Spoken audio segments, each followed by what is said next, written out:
പാമ്പല്ല, ഞാനാ.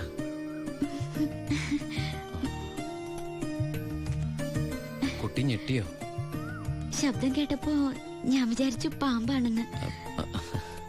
അല്ല, അത് ഒരു കാര്യം പറഞ്ഞോട്ടെ. ആരെങ്കിലും കണ്ടാലെന്താ?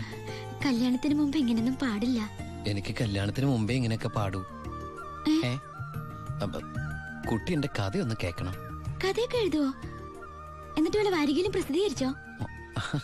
ആ കഥയല്ല, ഇതെന്റെ ജീവിത കഥയാ. കുട്ടിക്കൊരു സത്യം അറിയോ? ആദ്യമായിട്ട് ഞാൻ ദുബായിക്ക് പോയത് ഫ്ലൈറ്റിലല്ല, പിന്നെ കള്ള ലോഞ്ച് കയറിയ. അവിടെ എത്തും മുമ്പ് ആ ലോഞ്ച് മുങ്ങി. ഈശ്വര, എന്നിട്ട് വല്ലതും പറ്റിയോ? ഞാൻ ആ കരയിൽ കിടന്ന്, കര കാണാ കടലിൽ കിടന്ന് മരണത്തോട് മല്ലടിച്ചു. പിന്നെ എനിക്കൊന്നും ഓർമ്മയില്ലായിരുന്നു. ബോധം തെളിഞ്ഞപ്പോ ഞാൻ ദുബായിലുള്ള ഒരു ക്രിസ്ത്യാനി ഷെയ്ഖിന്റെ വീട്ടിലായിരുന്നു. എന്നെ രക്ഷിച്ചത്, എനിക്കൊരു ജോലി വാങ്ങി തന്നത് എല്ലാം ആ ഷെയ്ഖിന്റെ കാരുണ്യ. ഒരിക്കലും ഷെയ്ഖച്ചൻ എന്നോട് പ്രത്യുപകാരം ചോദിച്ചു. അദ്ദേഹത്തിന്റെ അന്ധയും ബദിരിയും മൂകയും വികലാംഗയുമായ മകളെ എന്നോട് കല്യാണം കഴിക്കാമോന്ന്. ആ ഷെയ്ഖിന്റെ മുമ്പിൽ ഞാൻ ഷോക്കായി. കടപ്പാടുകൾ മറക്കാത്ത ഞാൻ അതിനെ സമ്മതിച്ചു. ഞാൻ തിരിച്ചു ചെല്ലുന്നും കാത്ത് അന്ധയായ ആ കുട്ടി കണ്ണിൽ എണ്ണൊഴിച്ച് കാത്തിരിക്കുക. ആ കുട്ടിയെ മറക്കാൻ എനിക്കാവില്ല. സോറി. കരയ, ഇതുകൊണ്ട് കണ്ണീരൊപ്പിക്കോളൂ. ആരും കാണണ്ട. എന്നിട്ട് കുട്ടി വീട്ടിലേക്ക് വെക്കോളൂ. പിന്നെ ആര് കേട്ടാലും ഈ കഥ വിശ്വസിക്കില്ല. അതാ എന്റെ കഥയുടെ കുഴപ്പം. വീട്ടിൽ ആരോട് ചെന്നത് പറയണ്ട. അവരാരെങ്കിലും ചോദിച്ചാ കുട്ടിക്ക് എന്നെ ഇഷ്ടായില്ലെന്ന് മാത്രം പറഞ്ഞാൽ മതി.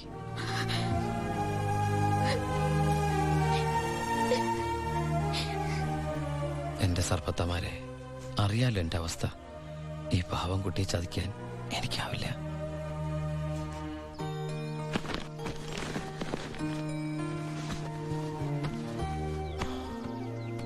ഭാരതീയമ്മ എന്താ പിണങ്ങിയിരിക്കുക? നിന്നെ കണ്ട് കൊതി തീർന്നില്ല. അതിനു മുമ്പ് പോവല്ലേ? കുറച്ചു ദിവസം കൂടി. അമ്മ എന്താ ഈ പറയണേ? എനിക്ക് ഇന്നെ തിരിച്ചു പോയേ പറ്റൂ. ഞങ്ങളുടെ അവധി എന്നൊക്കെ പറഞ്ഞ ഏതാണ്ട് പരോള് പോലെയാ. പറഞ്ഞ സമയത്ത് തിരിച്ചെന്നില്ലെങ്കിലേ തൂക്കിയെടുത്തോണ്ട് പോവര്. പിന്നെ ആ ജീവനാന്തം ജയിലില്ല. അല്ല, വെയിലില്ലേ ഈ അറബിയുടെ അടിമപ്പണിയൊക്കെ ചെയ്തിട്ട്. ദുബായിൽ അങ്ങനെ ഉണ്ട്.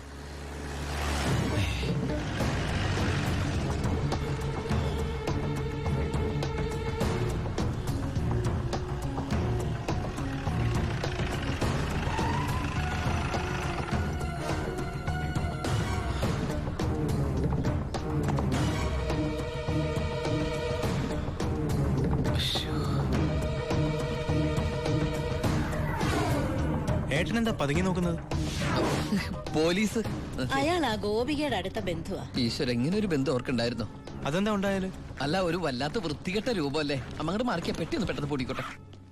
ഇത്രയും വലിയ തറവാട്ടിന്ന് ഇത്രയും നല്ല ചെറുക്കന്റെ ആലോചന, അതും ദുബായിക്കാരന്റെ. വല്യേട്ടൻ ഫോൺ ചെയ്ത് പറഞ്ഞപ്പോ നിന്റെ ഭാഗ്യായിട്ടാ ഞാൻ കരുതിയത്.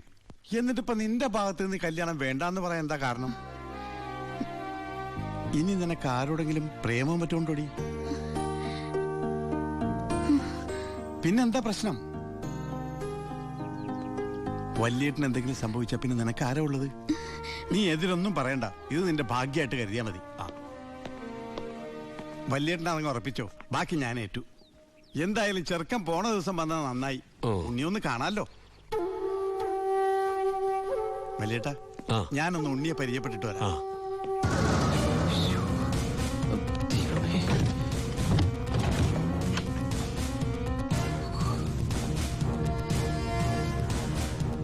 ഏട്ടാ, എല്ലാം എടുത്തിട്ടുണ്ടോ? ഒന്നും മറന്നില്ലല്ലോ? ഒന്നും മറന്നിട്ടില്ല. നീ ഒരു കാര്യം ചെയ്യ്, പെട്ടെന്ന് ഈ സ്ഥലം എടുത്ത് ഇതുവഴി വണ്ടി കയറിക്കോ. മോളെ എല്ലാം ഓക്കെ അല്ലേ? അമ്മേ, സമയമായമ്മേ. അമ്മ ഞാൻ ഇറങ്ങാട്ടോ.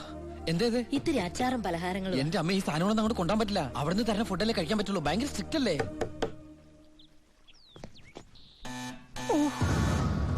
ആരോ ബെല്ലടിക്കുന്നുണ്ടല്ലോ. അല്ല, ഹലോ, അവിടെ നിന്നേ. അത് പിച്ചക്കാരനാ, പിച്ചക്കാരൻ. ഞാൻ 10 രൂപ കൊടുത്തപ്പോ 100 രൂപ വേണമെന്ന്. ഗൾഫുകാരുടെ ഒരു അവസ്ഥ നീ അവൻ അവിടെ നിന്ന് അടിക്കട്ടെ. നമ്മുടെ മസിൽ അടിക്കുന്ന പിച്ചക്കാരാണോ? നീ ഇങ്ങോട്ട് വന്നേ, പെട്ടെന്ന് സാധനങ്ങൾ എടുത്തിട്ട് വേഗം വണ്ടിയിലേക്ക് എടുത്ത് വെച്ചേ. അമ്മേ, ആളനക്കം ഇല്ലല്ലോ. ചിലപ്പോ എയർപോർട്ടിൽ പോയി കാണും. എങ്കിൽ അടുത്ത പ്രാവശ്യം വരുമ്പോ കാണാം. പോട്ടെ. ഫ്രണ്ട് സീറ്റ് വെക്കണേ. വേഗം എടുത്തു വെക്കേ.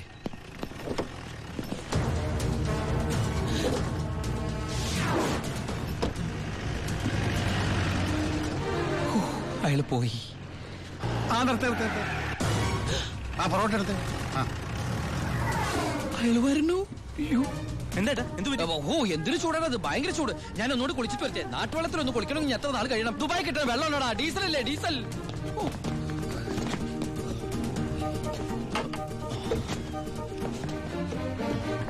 ആ ഞാൻ വിചാരിച്ചു പോയി കാണുമെന്ന്. നീ എന്റെ ഗോപിയേക്ക് ചേർന്ന ചെറുക്കൻ തന്നെ. അയ്യോ ഞാൻ ഉണ്ണിയല്ല, ഏ? ഉണ്ണി എന്റെ ഏട്ടനാ. ഉണ്ണി എവിടെ ഒന്നും കണ്ടില്ലല്ലോ. ഉണ്ണിയേട്ടാ, എന്താടാ? ഒരാൾ കാണാൻ വന്നിരിക്കുന്നു. അയ്യോ, ഈ സമയത്താ? ഉണ്ണി കുളിക്കല്ലേ? ആ കുളിച്ചോണ്ടിരിക്കുക. ആരാടത്? ദിവാകരൻ, അപ്പുറത്തെ വീട്ടിലെ ഗോപിയുടെ കൊച്ചച്ഛൻ. ഭാവിയിൽ ഉണ്ണിയുടെ ഒരു ബന്ധുവായിട്ട് വരും. ജയിലറാ. അതെയാ?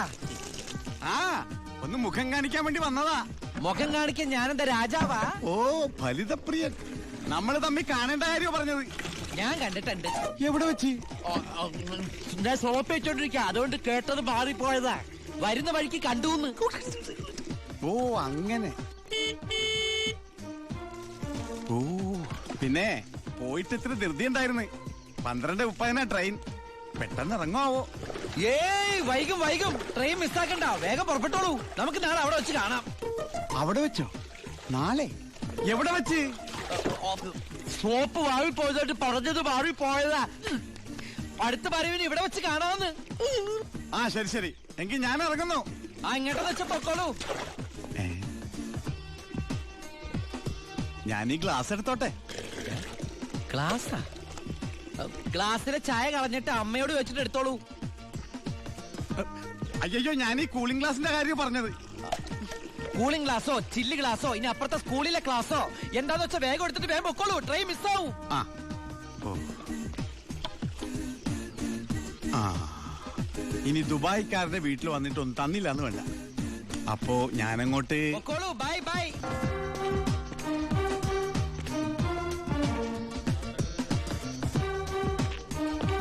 ആ ഇതാര്?